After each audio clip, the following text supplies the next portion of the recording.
Look here. This line creates a set that's named A. So we use curly brackets to create sets.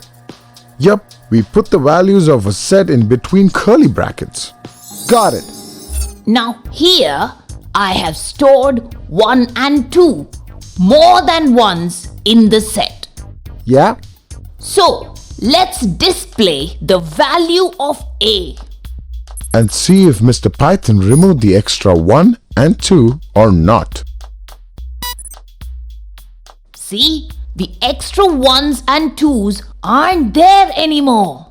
Yeah, Mr. Python got rid of them. And that's because the values present in a set must be unique.